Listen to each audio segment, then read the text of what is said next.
Good afternoon students.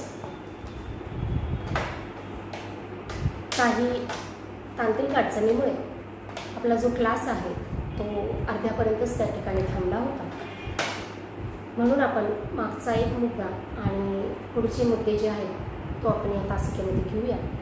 आपला मुद्दा चालू होता की घरासाठी जागेची निवड कशी करायची किंवा घरासाठी जागेची निवड करत असताना कुठल्या कुठल्या मुद्द्यांचा बारकाईने विचार व्हायला पाहिजे किंवा कुठल्या मुद्द्यांचा व्यवस्थितरित्या विचार करून भविष्यात येणाऱ्या अडचणी ज्या आहेत किंवा भविष्यात येणाऱ्या ज्या अडथळे आहेत ते त्या ठिकाणी टाळले जाऊ शकतात. कारण की घरासाठी जेव्हा आपण जागेची निवड करतो तर घरामध्ये फक्त राहणं किंवा फक्त ऊन वाऱ्यापासून संरक्षण म्हणजे नैसर्गिक आपत्तीपासून संरक्षण करणं हा मुद्दाच फक्त आता इथे राहत नाही आहे किंवा हा उद्देश फक्त इथे राहत नाही आहे. तर घरामध्ये वास्तव्य करत असताना घरामधले जे कुटुंब आहे, कुटुंबातील जे सदस्य आहेत, या एकंदर सदस्यांच्या शारीरिक आणि मानसिक आरोग्यासाठी पोषक असं वातावरण की जेणेकरून व्यक्तीचा व्यक्तिमत्व विकास आणि चांगल्या व्यक्तिमत्वाचा व्यक्ती त्या ठिकाणी तयार होऊ शकतो, अशा स्वरूपाचं जे वातावरण आहे ते साधारण घरामध्ये निर्माण झालेलं असलं पाहिजे. आणि म्हणून त्या अनुषंगाने जर आपण काही गोष्टी ज्या आहेत त्या जर योग्य पद्धतीने बघितल्या तर त्या ठिकाणी आपल्याला ज्या काही अडचणी की जसं आता व्यावहारिक दृष्टिकोन जो आहे म्हणजे जागा निवडताना व्यावहारिक दृष्टिकोन, कायदेशीर दृष्टिकोन, सोयी सवलती, भौतिक स्वरूप या सगळ्या गोष्टींबद्दल आपण मागच्या तासिकेमध्ये बोललेलो आहोत. जर आपण जागेचं भौतिक स्वरूप विचारात घेतलं नाही तर त्याच्यामुळे आपल्याला काय प्रॉब्लेम्स किंवा काय अडचणी पुढे घरात राहताना येऊ शकतात. म्हणजे एकंदरपणे या सगळ्याच मुद्द्यांचा जर विचार घर खरेदी करण्यापूर्वी किंवा जागा घेण्यापूर्वी जर योग्य पद्धतीने केला नाही तर त्याचे जे काही परिणाम असतात जे दूरगामी उद्भवणारे असतात म्हणजे काही कालावधीनंतर ते उद्भवणारे असतात, त्या उद्भवणाऱ्या परिणामांचा किंवा परिस्थितीचा सामना हा आपल्याला करावा लागू नये म्हणून आपण जागा निवडताना किंवा घर खरेदी करताना काही मुद्दे म्हणजे जे दिलेले आहेत किमान त्या मुद्द्यांचा तरी योग्य पद्धतीने विचार किंवा त्या विचारांचा मागोवा किंवा त्याचा उहापोह जो आहे तो करणं गरजेचं आहे. कारण जर तो केला तर भविष्यामध्ये आपण त्या ठिकाणी व्यवस्थितरित्या वास्तव्य करू शकतो. परंतु आपण घाई गडबडीमध्ये कुठल्याही गोष्टींचा विचार न करता जर आपण अशा पद्धतीची जागा जर घरासाठी निवडली तर त्याचे काय दुष्परिणाम होतात किंवा त्याचे काय तोटे होतात हे आपण प्रत्येक मुद्दा अभ्यासताना बघत आहोत. तर आपण मुद्दा बघत होतो आर्थिक दृष्टिकोनातून आपली जागा जी आहे ती कशी असली पाहिजे. तर आपला आर्थिक दृष्टिकोन म्हणजे काय तर आपली जी आर्थिक परिस्थिती आहे, आपला जो आर्थिक स्तर आहे त्याच्यानुसारच आपण जागेची निवड करावी. कारण जागा आणि त्याच्यानंतर त्याच्यावर करायचं बांधकाम याचा खर्च जो आहे या दोघांचा मेळ किंवा संतुलन किंवा समतोल हे त्या ठिकाणी जमलं पाहिजे किंवा झालं पाहिजे. म्हणून ताळमेळ बसवता आला पाहिजे आणि म्हणून आपल्याला जागा निवडतो तेव्हा ह्या गोष्टीचा विचार करायला पाहिजे की आपल्याकडे किती गुंतवणूक आहे जी आपण या जागेमध्ये करू शकतो हे आधी आपण ठरवायला पाहिजे. आजकाल आपल्याला बघायला मिळतं की घरासाठी कर्ज देखील उपलब्ध होतात किंवा कर्ज देखील मिळतात. परंतु ते घेताना सुद्धा म्हणजे कर्ज घेताना सुद्धा आपल्याला त्याच्या परतफेडीचा देखील विचार करावा लागतो. कारण की त्याची परतफेड करताना पुन्हा आपली आर्थिक घडी जी आहे ती देखील त्या ठिकाणी विस्कटून जाता कामा नये. म्हणून कर्ज जरी मिळत असलं तरी ती घेताना सुद्धा आपल्याला त्याची किती परतफेड करावी लागणार आहे, किती काळापर्यंत ती करावी लागणार आहे याबाबत देखील आपल्याला लक्ष द्यावे लागते किंवा ह्या बाबी देखील आपल्याला या ठिकाणी लक्षात घ्याव्या लागतात. आता साधारणपणे मुख्य रस्त्यापासून जर थोडी आत जागा घेतली तर आपल्याला ती कमी किमतीत मिळत असेल व आपल्याला ती बजेटमध्ये म्हणजे बजेटमध्ये असलेला, म्हणजे आपल्या बजेटमध्ये असलेला प्लॉट जो आहे तो आपल्याला त्या ठिकाणी मिळू शकतो. मग घरासाठीची आर्थिक बाब लक्षात घेणं या ठिकाणी आवश्यक आहे. कारण जागा खरेदी करताना आपण रक्कम कशी उभी करणार आहे, कुठून आणणार आहोत किंवा ती कशी त्याची परतफेड करणार आहोत, ह्या गोष्टी या बाबती या ठिकाणी अतिशय महत्त्वाच्या असतात, की जेणेकरून आपली जागेची गुंतवणूक ही चांगली गुंतवणूक त्या ठिकाणी होईल आणि ज्याचा भविष्यामध्ये आपल्याला चांगला फायदा होईल किंवा त्याच्यापासून वाईट असा कुठलाही अनुभव त्या व्यक्तीला त्या घरामुळे येणार नाही. म्हणून साधारणपणे आर्थिक दृष्टिकोन म्हणजे आपली जी आर्थिक परिस्थिती आहे, आपण जितका खर्च त्याच्यासाठी करू शकतो आहोत त्याच गोष्टींचा विचार करून आपण घरासाठी जागेची निवड ही केली पाहिजे. परिस्थितीच्या अनुषंगाने किंवा आधुनिक काळामध्ये आपल्याला जरी कर्ज सुविधा उपलब्ध असली पण या कर्जाची परतफेड आपण कशी आणि किती दिवसपर्यंत करू शकतो किंवा आपल्याला ती परतफेड करणं कशा स्वरूपाने सोयीचं किंवा हिताचं होणार आहे, ह्या सुद्धा गोष्टी आपल्याला या ठिकाणी घरासाठी आर्थिक दृष्टिकोन हा मुद्दा बघताना आपल्याला ह्या गोष्टीचा विचार जो आहे तो या ठिकाणी करावा लागणार आहे. त्याच्यानंतर पुढचा आणि शेवटचा मुद्दा आहे की वास्तुशास्त्राचा दृष्टिकोन. आता वास्तुशास्त्र ही जी काही फील्ड आहे किंवा हा जो काही नवा कन्सेप्ट आहे हा आपल्या घरामध्ये आणि जागेमध्ये आता डोकावतो आहे, म्हणजे पाहतो आहे. प्रत्येक माणूस जेव्हा घरासाठी जागा निवडतो तेव्हा साधारणपणे काही मोजक्या गोष्टी, की जसं की आपण जो प्लॉट घेतला आहे तर त्याचं मुख्य द्वार जे आहे, मुख्य प्रवेशद्वार जे आहे ते आपण कोणत्या दिशेला ठेवू शकतो किंवा वास्तुशास्त्राच्या दृष्टीने ते कोणत्या दिशेला ठेवायला पाहिजे आणि मग आपण ते मुख्य दरवाजा त्या दिशेला ठेवू शकतो का. आपलं किचन म्हणजे आपलं स्वयंपाकघर वास्तुशास्त्राच्या दृष्टिकोनातून जी दिशा त्या ठिकाणी ठरवलेली आहे त्या ठरवलेल्या दिशेला आपण आपलं स्वयंपाकघर या जागेमध्ये बनवू शकतो का, या स्वरूपाच्या थोड्या थोड्या ज्या काही गोष्टी आहेत या मुद्दा जो आहे हा आपण जमीन खरेदी करताना विचारात घेतला जातो आहे सध्याच्या परिस्थितीमध्ये.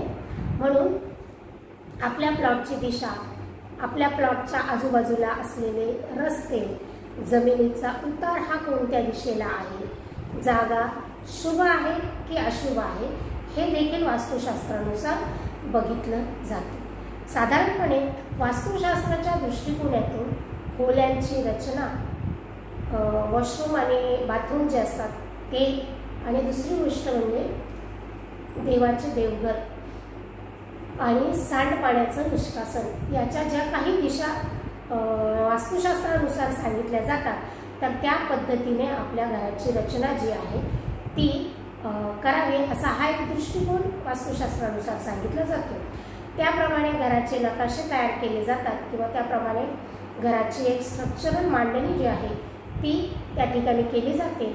आणि या बाबी व या शास्त्रावर ज्यांचा विश्वास आहे, म्हणजे याच्यामध्ये दोन गट आहे, जो एक वास्तुशास्त्रावर विश्वास ठेवणारा गट आहे आणि दुसरा गट जो आहे तो वास्तुशास्त्रावर विश्वास ठेवत नाही, तो स्वतःच्या सोयी सुविधांचा विचार त्या ठिकाणी करतो. म्हणजे जो गट वास्तुशास्त्रावर विश्वास ठेवतो तर तो साधारणपणे या गोष्टींचं काटेकोर पद्धतीने पालन करण्याचा प्रयत्न जो आहे त्याचा हा ठिकाणी राहत असतो. आणि म्हणून या नियमानुसार जागा खरेदी करताना किंवा घरासाठी जमीन खरेदी करताना याच्यानुसार काही लोक हे विचार करत असतात, परंतु काही लोक जे आहेत, जो दुसरा गट आहे तो साधारणपणे ढोबळ मानाने विचार करून स्वतःच्या घरासाठी जागा जी आहे तो निवडत असतो. आता वास्तुशास्त्राच्या दृष्टीने घर बांधण्यासाठी योग्य जमीन असणे हे अत्यंत आवश्यक आहे असं एक गट मानतो.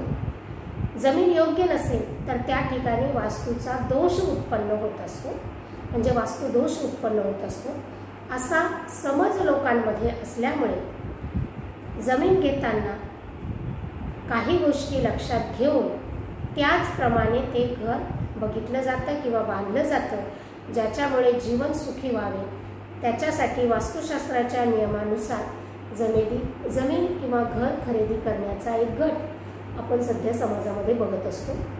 एकंदर जमीन विकत घेण्यासाठी वरील सर्व मुद्द्यांचा विचार जो आहे, म्हणजे वरील सर्व मुद्दे म्हणजे कोणते की जे आपण आतापर्यंत अभ्यासले, की पहिला मुद्दा आहे कायदेशीर मुद्दा, दुसरा आहे जमिनीचं भौतिक स्वरूप, तिसरा मुद्दा आहे जमिनीचे प्रकार, त्याच्यानंतर चौथा मुद्दा आहे आरोग्याच्या दृष्टीने जमीन ही योग्य असली पाहिजे, पाचवा मुद्दा आहे व्यावहारिक किंवा सोयीच्या दृष्टीने जागा किंवा घर किंवा जमीन ही योग्य असली पाहिजे, आर्थिक दृष्टिकोनातून जमीन ही योग्य असली पाहिजे की जेणेकरून आर्थिक ओढाताण ही त्या व्यक्तीची त्या ठिकाणी होणार नाही, आणि शेवटचा मुद्दा आहे की वास्तुशास्त्राच्या दृष्टिकोनातून जमीन ही त्या ठिकाणी निवडली गेली पाहिजे किंवा वास्तुशास्त्र जे सांगतं त्या अनुषंगाने ही जमीन किंवा हे घर त्या ठिकाणी बांधलं गेलं पाहिजे किंवा रेडीमेड घेताना या गोष्टीचा विचार जो आहे तो केला गेला पाहिजे।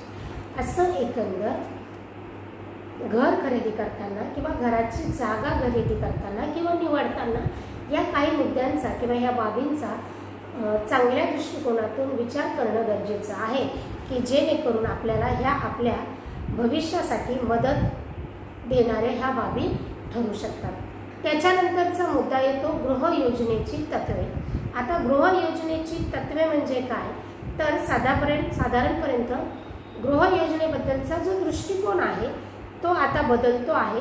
गृहरचना ह्या पूर्वीपेक्षा म्हणजे पहिल्या घरापेक्षा आता चांगल्या होऊ लागलेल्या आहेत आणि त्याच्यामुळे काही गृहयोजनेची तत्व ती आता आपल्या घरामध्ये असणं हे प्रत्येकाला योग्य असं वाटत आहे। तर असे हे कोणते गृहयोजनेची तत्व आहेत याची नावं आपण आता या ठिकाणी माहिती करून घेऊया।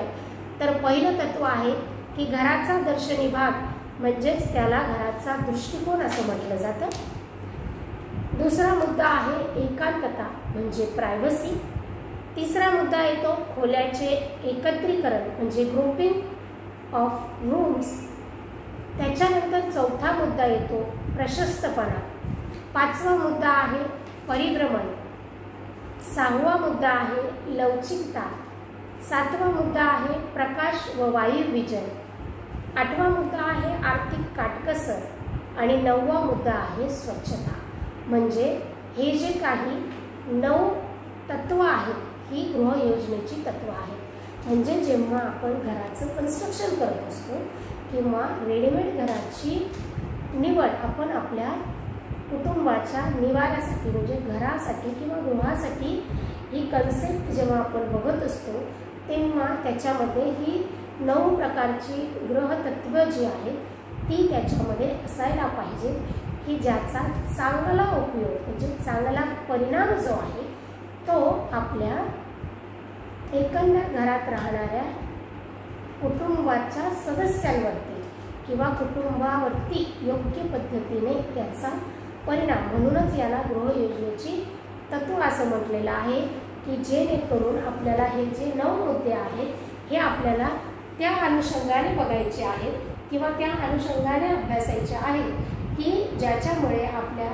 घराच्या बांधकामामध्ये कुठल्या स्वरूपाचे दोष राहणार नाही किंवा ही जी काही 9 तत्व आहेत या पूर्ण 9 तत्वांनी युक्त किंवा 9 तत्वांच्या उपयोगातून आपण आपल्या घराची रचना किंवा घराचे बांधकाम हे केलेले असले पाहिजे की ज्याच्यामुळे आता याच्यामध्ये जसं सांगितलेलं आहे की आपल्या घराचा दर्शनी भाग आपण पुढे डिटेलमध्ये तर बघणारच आहोत, पण एक उदाहरण म्हणून या ठिकाणी देते आहे की आपल्या घराचा दर्शनी भाग जो आहे तो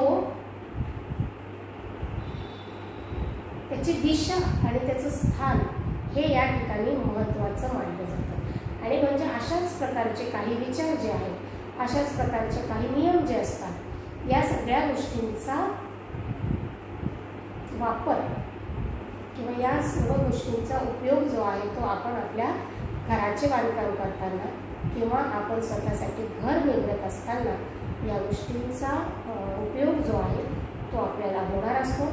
म्हणून आजची तासिका ज्याचा मुद्दा होता की घरासाठी जमिनीची निवड कशी करायची किंवा घरासाठी जर रेडीमेड घर घेताना कोणत्या गोष्टींचा अभ्यास किंवा कोणत्या बाबी ज्या आपण अभ्यासायला पाहिजेत किंवा बारकाईने तपासायला पाहिजेत, तर या स्वरूपाची एकंदर माहिती जी आहे ती आपण आजच्या या तासिकेमध्ये घेतलेली आहे.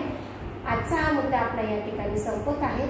पुढचा मुद्दा घेऊन आपण पुढच्या तासिकेमध्ये पुन्हा भेटूया. तोपर्यंत धन्यवाद.